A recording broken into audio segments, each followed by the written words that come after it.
Buenos días, a las 7:43 de la mañana vamos a conversar con la doctora Virginia Bafí. Hoy es la presidenta de eSalud. Buenos días, doctora.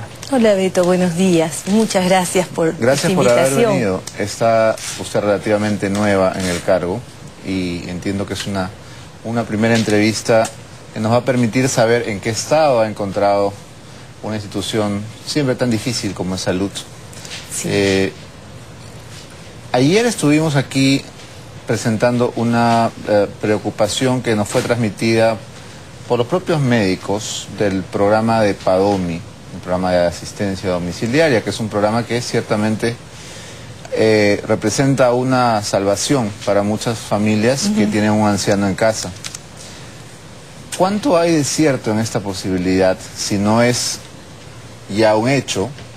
¿De dónde sale esta alarmante idea de que podría reducirse o suspenderse el PADOMI? Agradezco esta preocupación y la posibilidad de estar aquí para dar una garantía personal que esto no va a suceder. Es imposible que ello ocurra desde el primer día de mi gestión señalé con claridad y ratifico que uno de los grupos objetivos más importantes de la gestión serán los adultos mayores y las personas con discapacidad. Nosotros siempre hemos dicho que las personas en mayor situación de vulnerabilidad serían el objeto de nuestra mayor atención. Así es que descarto definitivamente. Esta semana, por ejemplo, que pasó el miércoles, estuvimos entregando 12 unidades móviles, que es fruto de una gestión, es verdad, anterior, de hace poco, pero sin embargo en esa ceremonia señalamos y anunciamos un hecho muy importante que yo quisiera que también tú recogieras, Beto. Hemos decidido mejorar la atención a las personas que se encuentran postradas en domicilio, llevándole los medicamentos hasta sus casas. En este momento, ¿qué ocurre? Por ejemplo, el médico deja la receta y un familiar tiene que ir a la farmacia de la Avenida Arenales para recoger los medicamentos. Solo el 25% de todas las personas acuden el primer día e inclusive hay tanto como 30% que van recién a partir del cuarto día. Entonces se va mermando la cantidad de medicinas que ellos recogen, porque por cada día de demora el sistema les va restando la cantidad de medicamentos. Hemos decidido que a partir de la primera semana de abril vamos a estar ya llegando a los domicilios con los medicamentos. ¿Cuál es la cobertura que tiene el PADOMI a nivel nacional? Bueno, en realidad estamos en Lima metropolitana, sí, hasta Callao, Chosica, Pucusana y Ancón en el norte, ¿no? Es importante que esto se expanda y por eso debemos fortalecerlo. Estamos dotando de más recursos a PADOMI. El tema que conversaba, la entrega de medicamentos nos va a costar más de 1 millón de soles anuales. Estamos dispuestos a hacer este y más esfuerzos en favor de nuestros adultos mayores. ¿Cuál es el estado en que ha encontrado el seguro, ya que venía de una larga huelga?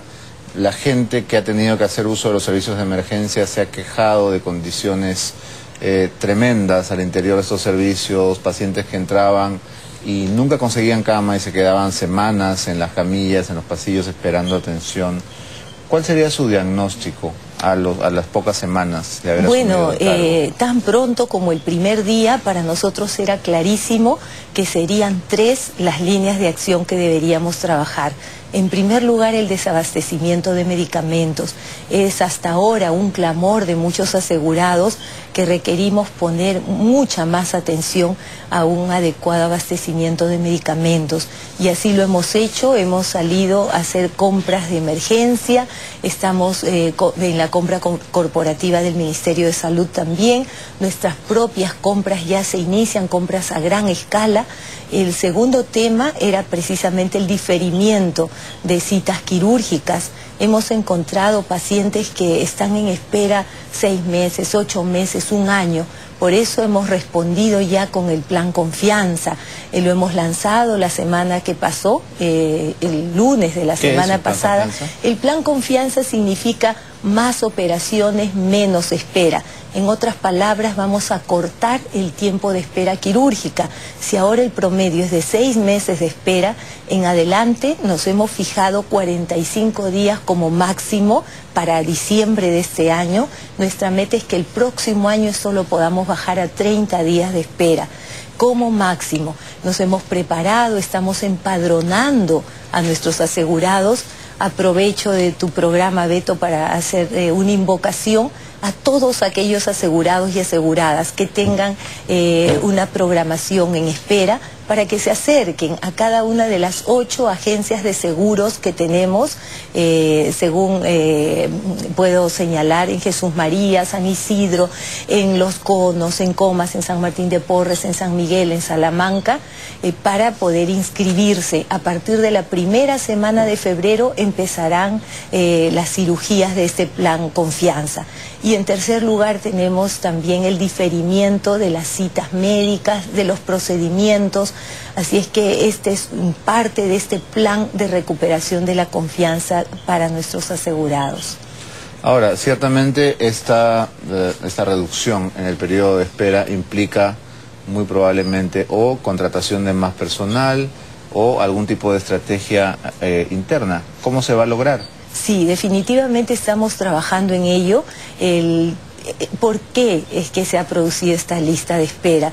Porque la capacidad resolutiva, la capacidad operativa de nuestros establecimientos se ha visto mermada al tener algunos equipos fuera de uso, al faltar algunos materiales y equipos médicos. Entonces ya estamos iniciando y hemos iniciado los correctivos correspondientes, y además de eso estamos iniciando un programa que se llama diagnóstico resuelto o daño resuelto. ¿Esto qué significa? Que todo el equipo de salud que voluntariamente se inscriba también en este programa trabajará en horas de la tarde y de la noche para hacer un extra, digamos, un número extra de operaciones quirúrgicas. En el pasado se ha probado ya este sistema, se suspendió por algunas circunstancias que no tenían que ver con resultados quirúrgicos, sino un tema administrativo. Hemos ya estudiado la situación, ajustado todo lo que tenía que ajustar y vamos a salir con este método de daño resuelto.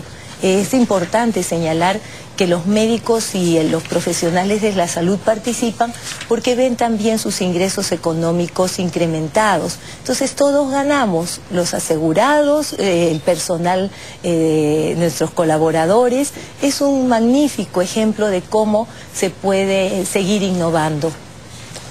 Ahora, de los usuarios del Seguro Social, podríamos hablar de cuáles son los sectores que tienen más necesidad. ¿Cuáles diría que son las personas que son prioridad dentro de esta reorganización que está usted intentando? Por ejemplo, los pacientes de TBC son un grupo ciertamente bastante necesitado. ¿Hay un orden de prioridades de acuerdo a la afección, de acuerdo al grupo de edades? Bueno, en realidad comprenderás, Beto, que necesitamos trabajar en paralelo varias líneas para no hacer que la espera de determinados grupos sea muy larga e inequitativa. Nuestra gestión se caracteriza por un enfoque de derechos. Por eso es que para diciembre salimos con la campaña que denominamos Rompe tu burbuja. Fue una campaña muy importante para dar énfasis a este enfoque de derechos y de no a la discriminación. Esto es un ejemplo para señalar que estamos trabajando por todas las poblaciones vulnerables, niños y adolescentes. Hemos tenido un logro muy importante recientemente, Beto. Nos planteamos el diseño del nuevo hospital de niños y adolescentes, porque el servicio de pediatría del Rebagliati tiene 150 camas, está en un ambiente absolutamente inapropiado, y entonces, ¿qué cosa hemos conseguido? Que el Ministerio de Economía y Finanzas nos ayude otorgándonos la posibilidad de nosotros mismos como entidad administradora poder dar la viabilidad al perfil de inversión pública. Eso nos va a ahorrar un tiempo inmenso. Entonces, en breve estamos ya empezando el desarrollo del perfil de inversión pública para el Hospital de Niños y Adolescentes. El otro tema tiene que ver con la población adulta mayor y las personas con discapacidad. Estamos trabajando por aquellas personas postradas en los hospitales que tienen largas estancias y para ello necesitamos una oferta de mayor cantidad de camas. ¿Cómo resolvemos eso cuando no tenemos cómo construir rápidamente a través de terceros? Tenemos conversaciones avanzadas, por ejemplo, con el Hospital Militar Central. Ellos tienen varios pabellones y estamos por contratar camas de larga estancia en ese hospital. Lo propio lo hemos hecho en el Hogar Clínica San Juan de Dios. Hemos conversado también con la Sociedad de Beneficencia Pública de Lima. Ellos tienen en Canevaro 300 camas disponibles y nos encantaría tener ahí un hospital geriátrico, como ya tenemos uno en Ate Vitarte, San Isidro Labrador. Y sobre las personas con discapacidad está dentro de nuestros planes un programa importante, el de salud accesible y seguro. Para todos ellos, toda nuestra infraestructura la debemos adaptar a las normas que permiten la mayor accesibilidad a las personas discapacitadas.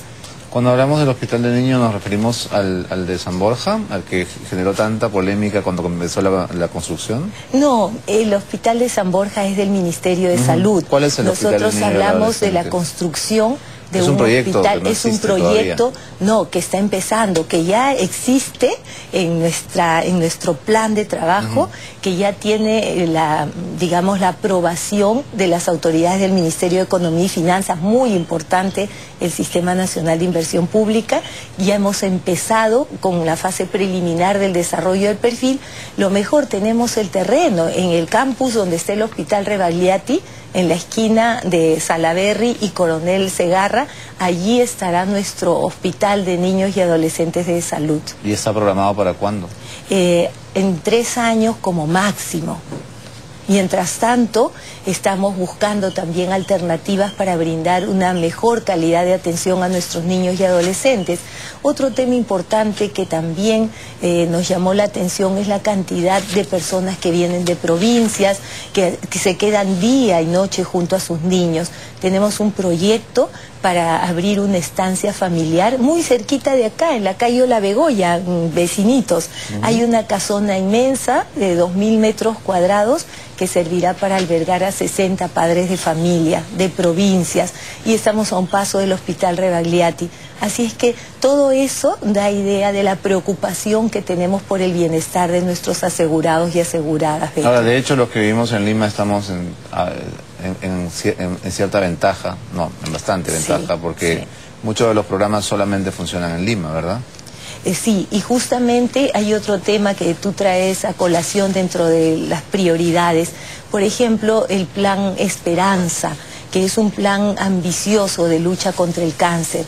También en salud se asocia al Plan Nacional Esperanza, y este año hemos programado una cantidad muy importante de recursos para comprar 9 aceleradores lineales, 6 equipos de cobaltoterapia, para poder hacer la distribución en las regiones como Arequipa, Cusco, Junín, Loreto, etcétera, en el norte también, porque en este momento de salud solo tiene 4 equipos, 4 aceleradores lineales. Vamos a comprar 9, Beto. Entonces, también las personas con cáncer están dentro de nuestros planes de mejora. Ahora, estaba revisando algunas cifras y el Perú tiene el triste honor de ser el número 2 en incidencia de TBC, después de Haití, nada menos. ¿Hay alguna estrategia sanitaria nacional que se coordine con el Ministerio para reducir estos índices que son ciertamente deprimentes? Sí, nosotros como país estamos en el segundo lugar en la región de las Américas. En algún momento nos encontramos dentro de los 22 países a nivel mundial. Salimos claro, ya es una contradicción tremenda de que el país que tiene más crecimiento y se jacte de que su economía está como cañón, Sí, ¿no? Está sí, puesto 2 sí. en tuberculosis. Desde luego. Yo he trabajado 8 años en el tema de tuberculosis, Beto, y estoy absolutamente sensibilizada en la materia. Por eso que lo primero que hice al llegar a Salud fue indagar cómo está la respuesta de la Seguridad Social frente a este tema. ¿Y qué cosa encontré? Un comité desactivado con una médica trabajando a tiempo parcial. Entonces inmediatamente lo que hemos hecho es reactivar el comité. Hemos aprobado ya la nueva norma técnica de atención para los asegurados, que conversa perfectamente con la norma técnica del MINSA. Nos estamos preocupando para que no falten los medicamentos y sobre todo para que en Salud atendamos a nuestros asegurados como en el MINSA, es decir, usando la estrategia del tratamiento directamente observado, porque no hay forma de curar a un paciente si no garantizamos que todos los días el paciente tome sus medicamentos. La tasa de abandonos, Beto, es muy alta y esa es una de las razones por las cuales no podemos cortar este círculo vicioso de más transmisión de la tuberculosis. Entonces, si nosotros logramos tasas altas de curación de la enfermedad, vamos a cortar este círculo de transmisión. En el pasado hemos visto que Perú logró tasas importantes en la TB sensible, pero sin embargo en materia de TB multidrogo resistente las tasas de abandono son altísimas. En el Ministerio de Salud 17%, o sea, de cada 100 personas en tratamiento para TB multidrogo resistente, 17 descontinúan el tratamiento y ellas involuntariamente seguro se convierten en ese factor de transmisión de la epidemia. Ahora, el presidente de la República hizo una oferta que cuando la anunció en el mensaje presidencial sonaba sumamente difícil de cumplir. Atención para los pacientes de cáncer, que de hecho quienes hemos sido neoplásicas alguna vez sabemos el vía crucis que es tener un paciente con cáncer en casa. ¿Cuán posible, cuán viable ha sido este anuncio de que los pacientes con cáncer van a tener un tratamiento garantizado del Estado? Es totalmente viable, Beto. ¿Por qué? Porque en el país tenemos ya un conocimiento sobre el manejo del cáncer muy importante. De hecho, el Instituto Nacional de Enfermedades Neoplásicas empezó hace años un proceso de descentralización. Ahora existen institutos regionales de neoplásicas en Arequipa, en Trujillo, y la idea es que a través de estos polos de desarrollo se irradie la atención tanto recuperativa como los programas preventivos promocionales. La clave del éxito va a ser que podamos darle tanta importancia a la recuperación como a los aspectos preventivos promocionales. Y esto es algo que se está aplicando muy bien tanto en el MINSA como en Salud. Nosotros este año en nuestro presupuesto estamos incorporando recursos suficientes, por ejemplo, para la adquisición de mamógrafos para hacer despistaje de cáncer de mama. Queremos a través del laboratorio hacer despistaje de marcadores tumorales en mayor escala y también el adquirir unidades móviles para desplazarnos a periferia y a las regiones donde no hay oferta fija. Entonces, de todas maneras se puede, hay los recursos, hay la voluntad política y hay el conocimiento técnico-científico. Todos los ingredientes están dados para el éxito.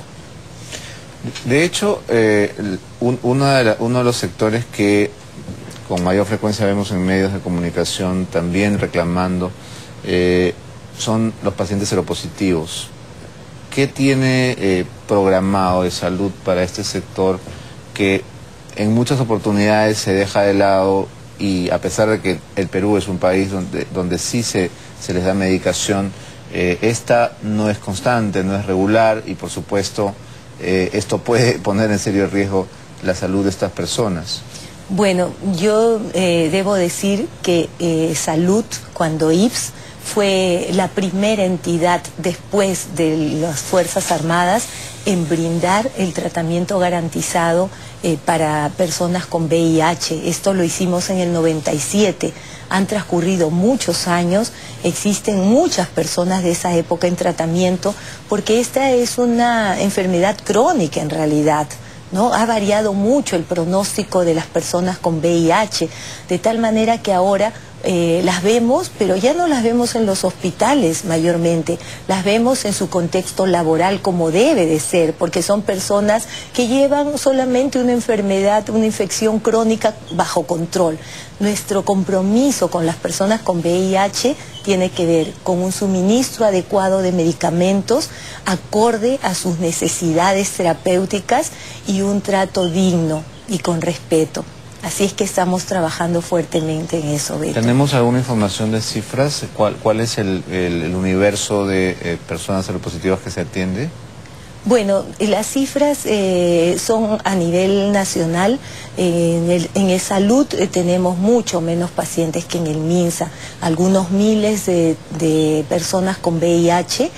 Sin embargo, todas ellas, como digo, se encuentran tratadas por médicos infectólogos de muy buena capacidad y con acceso a medicamentos incluso de rescate, porque eso es importante señalar.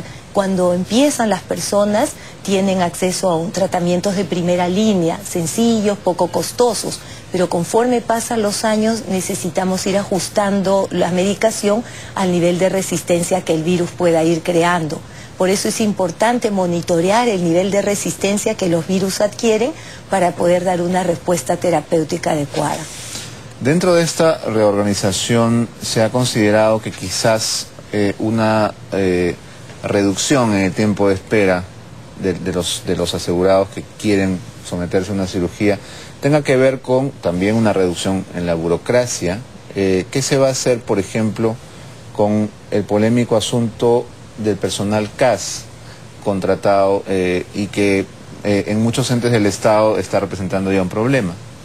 Bueno, este es un tema de manejo central, es decir, existe la posibilidad que el personal bajo modalidad CAS pueda migrar dentro de esta reforma digamos, de los trabajadores del Estado a una posición mucho más estable. Pero estas son iniciativas, como reitero, que pasan pues por las políticas laborales. Entonces, mientras tanto, lo que nosotros tenemos que hacer es llevar adelante los procesos tal como manda la ley.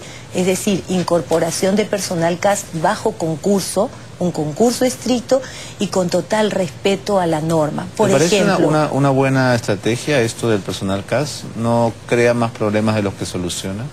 En realidad, si existe personal CAS es porque antes existían los famosos servicios no personales, que era un régimen bastante inequitativo. En ese régimen las personas no tenían casi ningún derecho, solamente a recibir un salario. En CAS, por ejemplo, existen ya derechos a vacaciones, a seguridad social, etcétera. Lo que hemos hecho nosotros, por ejemplo, es seguir bajo este enfoque de derechos, otorgando lo que les corresponde. Por ejemplo, antes el personal profesional de la salud trabajaba 200 horas. Ahora ya han venido solicitando trabajar las 150 horas que corresponde. Nosotros hemos hecho esa reducción para que no haya distingos. Antes, por ejemplo, el personal CAS no tenía derecho a recibir alimentación. Imagínate, Beto, esa inequidad. Si habían dos personas de guardia, una enfermera CAS y una enfermera de planta, la enfermera CAS no podía ir al comedor a la cena, por ejemplo, en la guardia. Eso también ha terminado. Así es que estamos tratando de cumplir con la norma al máximo posible y sanear la institución. A mí me gusta esa palabra, el saneamiento de todo aquello que esté perturbado. Hemos tenido que hacer saneamiento, por ejemplo, de deudas a proveedores, deudas a nuestros propios trabajadores, deudas legales como las que he mencionado. ¿Y deudas causadas por negligencia, olvido, mala administración? Yo diría que es un mix de una serie de circunstancias. Lo que es importante para nosotros es que son situaciones que no se deben sostener en el tiempo, que deben terminar apenas se conoce, porque cuando uno conoce un problema y no lo resuelve, entonces ya es parte de ese problema. ¿no? Entonces todos nuestros gerentes tienen la instrucción en el sentido de apenas detectado una situación de esta naturaleza, resolverla. Por eso es que ahora podemos salir con el plan Confianza, porque ya el personal médico y profesional de la salud en general ha podido ser honrado en cuanto a estas expectativas que tenían de recibir las remuneraciones adeudadas, y ahora ya con confianza pueden regresar a seguir ayudándonos. Ahora, de hecho, las personas que conocemos su trabajo, por ejemplo, en el Instituto Nacional de Salud del Niño, pensamos que la elección de Virginia Bafigo en el cargo es acertada. Sin embargo, no va usted a poder hacer mucho si no se le destinan los presupuestos adecuados. ¿Cuán generoso está siendo el presupuesto con ustedes? Y en caso de que exista, ¿cuál es el déficit? La diferencia de salud con un ministerio, por ejemplo, es que nosotros somos una entidad pública que genera su propio presupuesto a través de las aportaciones de nuestros asegurados. Entonces nuestro presupuesto tiene el límite que le marca justamente las aportaciones. ¿Tiene idea de cuál es el presupuesto? Sí, 7.300 millones de soles este año. Entonces, ¿qué podemos hacer para mejorarlo? Porque el gobierno no aporta dinero conforme lo hace a los ministerios, pero sí hay formas en que nos podrían ayudar. ¿Por ejemplo? Por ejemplo, el pago de las deudas, tanto de las deudas públicas sobre todo. Gobiernos regionales, gobiernos locales tienen adeudos con ESalud. La empresa privada también tiene adeudos con ESalud. De los casi 3.000 millones que tenemos como deuda, 2/3 partes provienen de la empresa privada y 1/3 parte del sector público. Entonces allí tenemos dos salidas. Para el lado del sector público ya hemos venido conversando con el Ministerio de Trabajo, con el Ministerio de Economía y Finanzas, para encontrar una norma, una salida legal que nos permite un recupero progresivo. Allí yo quisiera destacar la actuación del Ministerio de Trabajo y del Ministerio de Economía y Finanzas, que están muy atentos para seguir fortaleciendo la salud financiera de ESalud. Eso es muy importante. Lo otro tiene que ver, por ejemplo, con otros aspectos que han ido mermando nuestra economía. Por ejemplo, el hecho que justamente el personal CAS, en cuanto no contribuya con la tasa de 9% sobre el monto total de los ingresos, sino sobre una base imponible máxima de 1.900 soles. Para cualquier otro puesto de trabajo, el empleador contribuye con 9% sobre el monto bruto. Sin embargo, en CAS no es sobre el total, sino sobre una base máxima de 1.900. Allí ya tenemos una merma. Estamos planteando una corrección sobre el particular. Tenemos el tema de las gratificaciones también.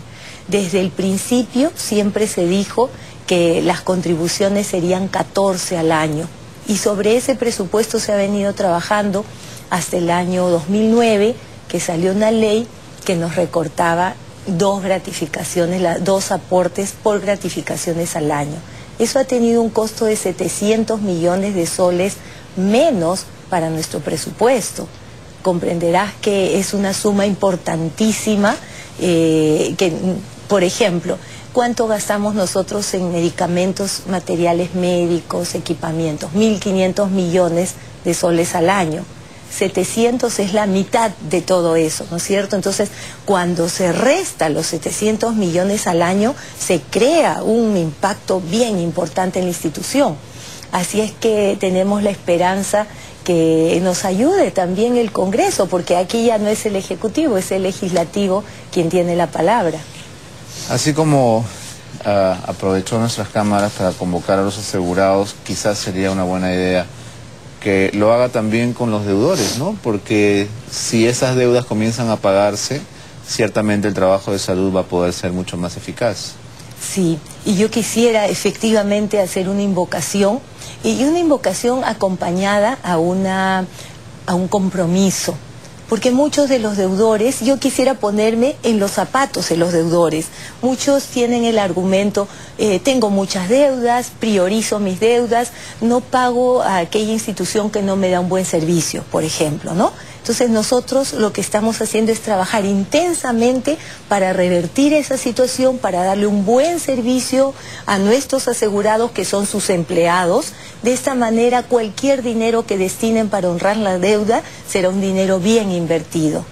Bien, doctora Bafigo, el tiempo nos ha ganado. Muchas gracias por haber venido esta mañana. Muchas gracias a ti, Beto, un gusto inmenso. Para nosotros también. Nos vamos a una pausa y cuando regresemos, Marisa Glave está aquí para hablar del tema de la revocación, que es el tema que tiene a todos hablando en las calles. Ya regresamos, es Abre los Ojos.